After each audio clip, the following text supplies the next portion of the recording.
Hello and welcome back to the channel. LC here today with a quick video going over DioField Chronicle, what I believe are the best skills. I've had access to this game for about a week now. I got the early access, so I've just now got all my characters to around level 50, and I think this gives me a pretty good idea as to what skills are good and which one. I don't think there's really outright any bad skills, which ones you should partner with each other, and which ones are actually just completely abusable. I meant to have this video out a bit earlier, but I was trying to actually see if there's a bit more depth inside the skill tree, but there actually isn't. It's kind of surface value. What you see is kind of what you get, which is kind of good and bad. So if you are new here, as usual, guys, make sure you like, comment, subscribe if you want to see more DioField Chronicle content. I do plan on going over weapons because the skills tree and the weapons kind of go hand in hand. You can't really talk about one without talking about the other. So I will have a weapons video out maybe later this week that goes over what I think are the best weapons, and not just that, who to pair them with in order to kind of really get optimal with it. So I have everything maxed out here on the skill tree. So we're going to start with, so this can just be considered melee. So this is a tree that has things for Rias, things for just the sword knight class. There's two characters there, and then we have the one axe wielder in the entire game. He has the skill tree here as well. So let me I'm going to try and be as concise as possible with this and just kind of go over what I think is good and what I think is worth your time. So to start with, shield wall is pretty good. It does give provoke. You do lose access to this at some higher levels with some higher end weapons, but it's pretty good. You can get it up to level 4. This is the only skill that can actually get to level 4s within this tree here. So it's pretty good. The way that this class is kind of configured is you're supposed to be like a defensive knight almost, because you do have really good offensive moves, but your whole kit seems to kind of be predicated around some defensive structures. So I'll dive into that a bit more. So shield wall is pretty good. I do recommend investing some time into that. Assassination, I actually think, is the best skill in this entire game by a long shot. If you actually catch somebody ambush from behind, it does an absurd amount of damage. I mean, if you partner it with anything, let's just go for Rias. If they are under any type of status effect, it does double damage. So assassination, I think, is the best skill in this game by a wide margin, honestly. Leaping attack, I thought was pretty okay. It's nothing great. If you just need an AoE attack, it's okay. I really honestly wouldn't be wasting the EP on it. I'd rather just try and eliminate one enemy for sure. And the same thing with Dagger Blitz. Dagger Blitz does also give poison. So if you just need to kind of chip away at more meaty opponents, that's good for that as well. And then his ultimate Avatar Rush is probably only good if the actual opponent is at 20. If they're about to die, if they're at 25% or less, that's when it's kind of good. Outside of that, I don't really think Avatar Rush is that great. And I'll explain why in comparison to the other ultimates when we look at that. And then we have Shadow Step, which is essentially just like Warp Strike. If anybody's ever played Final Fantasy 15 or this City NT, it's really good. And the thing about Warp Strike is that it places you behind the opponent. So immediately after you do Warp Strike, you can start getting those ambush points, unless the opponent turns and faces you. But that's a good way to force the opponent to have to do something. If they turn and face you, then your other 3 team members get the ambush attack points. So I mean, it's a good situation either way. It is 20 EP, but towards end game, you can kind of spam that a lot. And then we have this middle class here. Now there's 2 people in the game that fall into this, and they're both pretty good. I've been using them. I think one of them is called Bridget, and the one is the other character that you get right at the beginning. It's an okay class. I don't think it's uber broken. What they try to do is make them a point character, defensive hybrid, right? So they're they can be on point, they can take a lot of damage. They also have really good defensive structures, really good protection for your team, but they don't deal too much damage. And I kind of expected that they would. And that's kind of what turned me off to them, but it's okay. I think it's a decent class. Shield Bash is good. Any skill that inflicts stun automatically goes to S tier, because there's so many attacks in this game that enemies have that charge up. When you see that red flare box, if you don't interrupt that, especially in hard mode, you can definitely get one shot. So any attack that has the stun status there is automatically S tier. Shield Bash is pretty good. Shield Charge does do provoke, and this does also interrupt enemy charge action, so that's pretty damn good as well. Photon Blade, I've been trying to get that to work. I don't know if it's just because I'm end game already, but I think this would be useful kind of mid-early game. But end game, the effects just aren't noticeable because by that point, the way that you position your characters is so meticulous that you're not really fighting hordes upon hordes of legions of AI and stuff like that. And this really works well for that. But I kind of started configuring in such a way that I was only ever handling 2-3 opponents at any given time. But if you are just fighting legions and legions of people, that's a good skill to have, but it's not normally worth, you can normally find something better to do.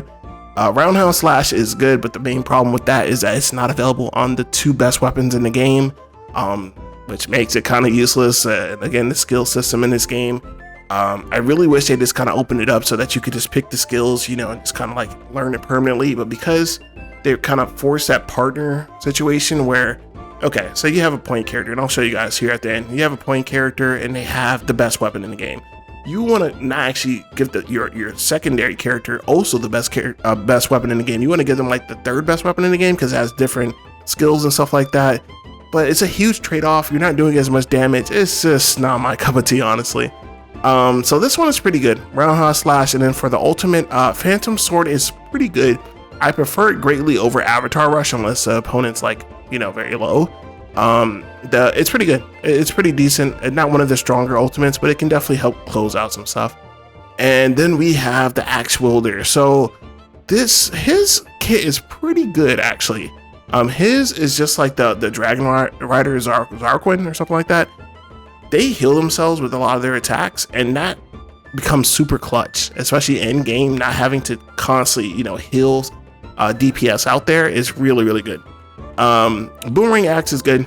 Heavy Smash is also pretty good as well. Deadly Chaser is one of the more damaging ones. Power 650 when it comes to ultimates. That does do a lot of damage, and it also is good for Enchanted Beasts as well. Shockwave's good for AoE. I didn't really like this character a lot, but his skills are undeniably good. And he does get a pretty good pool of them for his ultimate weapon as well. So it's okay. Nothing to write home about. I didn't really particularly like the character, but his skills are pretty damn good if you end up using them. Moving on, let's take a look at some magic users. So this branches off into 2 different pieces. So off to the left, you have what would be Walter Quinn. Spoiler alert, unfortunately, you don't end up with Walter Quinn. I use Walter Quinn for the whole game until she ends up leaving, or however you want to phrase it. I don't want to spoil it for you guys. So she does share a similar tree, and all these attacks are pretty good. So let's start at the bottom here. Convalescent Circles is goated. It's ridiculous. At level 4, it also gives Might to allies, so which is essentially like Bravery, which is hella good. It's really good at healing. It's just an incredible attack. Probably one of the best healing skills in the game. My go-to, even though it is static, it just does a lot. Meteor Fall is really good, but I only think Meteor Fall is really worth it once you get it to tier 3.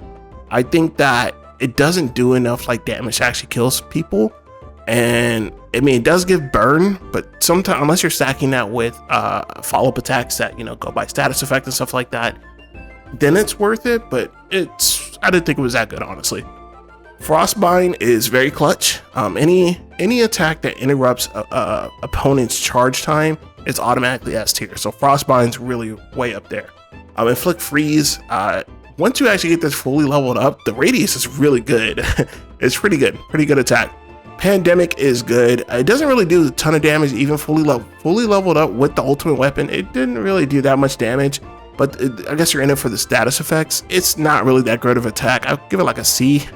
Magical Force is probably the better of the 2 when it comes to magic-based ultimates. This is just a pure attack. It's in a horizontal line. It's pretty good. It's pretty good if you need to try and close out an enemy, or if you find yourself in a swarm or something like that, a horde of people around you. It's decent for that. Ignition is probably the second best skill. As far as just like actual like support skill, Ignition is the best in the game. Ignition is ridiculous. It essentially gives you haste, but it gives you haste for so long. Even after the actual circle is gone, your people will still have haste. You can just shred through any opponent in this game with that. If you get all 4 of your allies in that pink circle, it's a wrap. It's like you can just do. It's a completely abusable. And the tactics in this game, I know hard mode really isn't that hard, and it even says, if you are experienced with RPGs, you should do hard mode. But just this skill alone kind of negates a lot of the difficulty in the game, honestly, from me keeping it 100 with you. Moving on to the right side of the tree, we have heal, pretty standard, nothing to write home about. It's cool. If you factor this in with people's like augments for like weapons or augments for their actual like ability points for their personal class, you can actually heal quite a bit. It's okay, you know, standard. Sanctuary I use a lot. It just essentially creates this exactly what it shows right there, this portal around you, and it just heals you, and you can still act while it's going on. It's better if you need your healer to be able to act as well and not just be stuck in convalescent circle. Sanctuary is pretty good, probably the second best healing spell in the game. Frenzy Soul is kind of a mixed bag. I never really liked this one. So what it does is it deals damage to everybody out there, but it's not a lot of fucking damage, honestly. It's like minuscule, and then it heals for, you know, the amount that it did the damage for. But it's all right, man. I wouldn't be trying to, you know, unlock this first. Get to it when you get to it, honestly. Even at level 3, it's just okay. Lightning Rod is probably the best magical attack in the game. You can stack these, so you can have like 3 of them, you know, back to back to back. It's just incredible. It does a lot of damage, and it can also inflict stun, which is good for interruptions as well. It's just good, man. That's my go-to magical attack when I actually need to do damage. Ice Missile is good, but it falls into the category of spells that you don't have access to for the final weapons. So it's alright, you know what I mean? Like, it has a chance to inflict freeze. And the same for Flame Wisp. I actually like Flame Wisp a lot. It's a really good passive attack, you know, to stack on for your point characters. But you don't have access to these once you get to the final weapons, which is this, whatever, you know, it's design decision. Unless you stack, you know, your point character and your secondary character, one of them has ultimate weapon and somebody has like a 3rd tier weapon. I don't love that design decision at all. So that's it for mages. Moving on to range archers and stuff like that. So a little bit of a spoiler again. I did most of my run until both of them are gone with Iska and Waltequin. The main 4 characters. I did my whole run with them. So I ended up losing Waltequin and Iska. So that's going to kind of affect how I look at this. So to start with, Fantail Formation is pretty cool, but it's never as good as it should be, if that makes sense. Even at level 4, essentially what it does is he is stuck in a static state, and it's just like a wave after wave after wave of attacks, which is good if you have somebody bottlenecked or if you have a lot of opponents or a boss or something like that. But I found that I never really wanted him stuck in that because he was one of my main go-tos when it comes to stunning the opponent. So Fantail Formation is like a B. I never really liked it. It's okay. I always felt it should have been much more powerful. I'm talking, and when I speak like this is my reference point is all characters at level 50 with the best equipment. So this is the optimal. This is as good as this attack could ever get, unless I get these characters to level 99, which I'm not doing, because there really is no point in doing it, honestly. Fantail Formation's like a B or a C. Rain of Arrows is pretty cool because it gives delay, but it does dick for damage. It doesn't really do much damage. And that's kind of the issue with this class is it doesn't do a lot of damage. It seemed to be more predicated on hindering the opponent, status effects, delays, and stuff like that, than just like actually outright punishing them. Backflip is pretty cool, but again, you know, the power is only 150, and it doesn't even get stronger if you get to level 3. But again, this is the entire predication of this class is to gimp the opponent. So if you need that desperately, this is going to be good for you. Trapcaster is, again, you know, kind of to prevent allies from moving around. It's pretty simple. It's not that great. I think it's like a C. And I don't think it's available in the higher ends. Yeah, you don't even have this. You don't have this for the final ones. It's pretty bad. Concentrated Volley is pretty good. That is a pretty decent damage. 600. Nothing too crazy, but if you need somebody from your backline to actually close out, this is better than the magical ultimates, in my opinion. It just does more damage. I've found consistently. So overall, none of this is so great. I mean, if you need somebody to interrupt constantly, sure. But if you want to like do damage, this is probably not a great class. This is probably not a great class for that, honestly. Yeah, and then on the other side, we actually have much more favorable stuff here. This is kind of designed for damage dealing. So Railgun is really good, deal more damage for enemies in the target area. really good shit. Shell shot also deal damage to enemies in the target area, then move behind them. That's good to like split them up, or if you want, you know, them to have to pick a target, that's good as well. Chaos Cluster is actually really good. It seems like it's kind of a gimmick, but the more you use it, it's good. So what she does is just throw these pellets out, but it can do burn, delay, poison, or stun, or it can actually seems to stack them sometimes. And if you need to interrupt an attack, that is super clutch. It's really good. Chain Shot, I love the animation of it. It just kind of like whips around and hits them over and over again, and it can give them weakness. It almost like guaranteed to give Wither. It's really good. And I think that that's one of the better like multi-hitting attacks in this game for sure.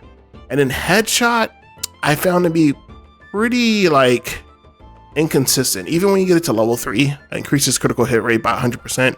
That means you should do critical every time, but I don't know if the game is glitched or not. It definitely does not do critical every single time.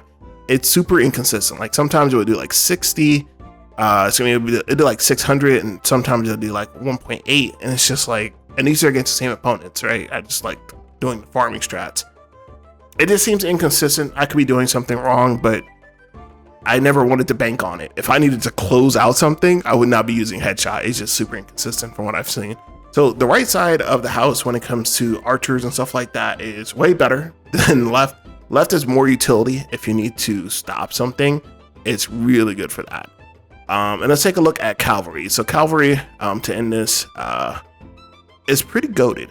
So let's start with Mounted Charge. So Mounted Charge is really good attack. It knocks them back, and if they are in your face for some reason, you can knock them back pretty far. It does cost 35 EP, which is a little costly at the beginning of the game, but it does get some pretty good juicy level ups. Cooldown by 20% and its skill damage by 30%. That's pretty good. So on the left side is actual Calvary, and on the right side is Dragon Knights. So let's take a look at the Calvary first. So full frontal assault is pretty good. That's a good attack, but I always feel like that should do more. It never does quite as much as I want it to. 250 is not bad for power. Furious Flurry is pretty good as well. All these are pretty decent attacks. I think they're like B-A tier. They're nothing too crazy. Vicious Swing is essentially the same as the other that I'm going to show you, and I'm going to explain why I think those attacks are good. So Vicious Swing is like at least like an A or S tier attack. And I'll explain it when we look at its counterpart here in a second. Land Strike is pretty cool. It has probably one of the better animations. It doesn't do a ton of damage, 450. And if you get the 20% from level 1, you're still at about 500 power. So it's one of the weaker ultimates for sure.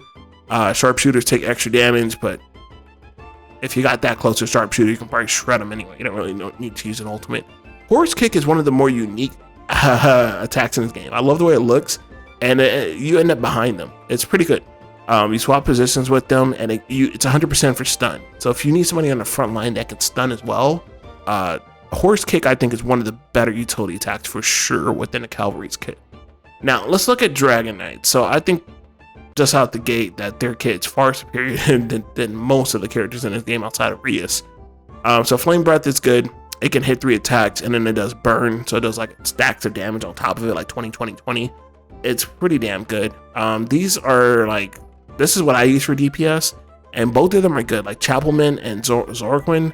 Zorquin is more of like a healer tank. He can heal himself constantly, and Chapelman is more like just like aggressive. He does more damage and more DPS over time. So that's a really good attack. Flame Breath is pretty straightforward. You just breathe fire on them. Now Wings of the Storm and Vicious Swing are the same attack. So what it does is it does like this whirlpool you can see there in the corner, but it lands all the targets together, and that is so critical. So if you have like 4 or 5 monsters out there, something like that, you warp them all together, because the way this game works, and you immediately can go from action to action, and it pretty much pauses the game. If you do that, followed by like lightning rod, followed by like chain attack, or just followed by just anything, or a summon or something like that, it is so good, because that's one of the main things is positioning in this game, and this just pretty much eliminates that. And it can also it does give them delay as well, so they can't even act, they can't do anything out of it. So I think this is one of the best attacks in the game. It could just be me and my playstyle, but it's at least an A in my opinion. Cyclone I think is easily the best ultimate in this game. It is busted. So Cyclone, it spawns on the point character, then it spirals out. And when it spawns on the point character, it already does an insane amount of damage, in my opinion, once it's leveled up. And then once it spirals out, it can easily kill 2 or 3 opponents with ease. It's the most damaging one. It can give stun as well, so you can use it for interruptions. I think it's busted. I think it's 100% busted. Then we have Rush Flare, which is a really cool attack, but the higher end weapons do not have it. And it's just, that's the same thing with Flame Assault. Flame Assault's also really good because it leaves that trail of fire as well. And it does decent damage. Both these moves are good and they do decent damages, but by the time you get higher up on your tree, you haven't used these in so long, dude. Unless you have both Dragon Knights paired together and you have one of them using a weaker, that's the problem. The trade-off isn't worth it. And let me kind of show you guys, I know this is a little bit of a tangent, but let's just call this a bonus. It's not worth it. Let's just talk about Dragon Knights, because I'll do a whole video on this, but I'll explain why it's not worth it. So say this is the best dragon equipment you can get in the game. Dawn Dragon Claws. HP 504, attack 120. Those are the skills it comes with. Flame Breath, Wings of the Storm, and Cyclone, right? So if you want to actually use Flame Assault or Rush Flare, look at how much you're giving up. You're giving up already attack point 16. You're giving up 27 technique. You do still get enchanted Beast Killer, but it's a hell of a trade-off. So if you want to do that, you have to find a way to compensate for that loss with other items, which you can do. But it's just, I don't like the philosophy here when it comes to that. And the idea is the same, right? With this, you get these attacks at your disposal with the ultimate weapon. But if you want to actually use something else, right, you have to go all the way to a 3rd tier down. It's not the one, necessarily directly underneath it. It's a 3rd tier one. And it's just, I don't like that when it comes to design philosophy. So I'll go into like weapons and which ones I think are best and which ways to kind of pair them together. But let me know if you guys are enjoying the DioField Chronicle videos and what you think about the game. I'm not entirely sure how well the game actually did because I just expected more action and more people to be talking about it, but it seems a little on low key, but it does seem like the people playing it are loving it. So, I mean, I'm happy about that. But until next time, LC signing out. Peace.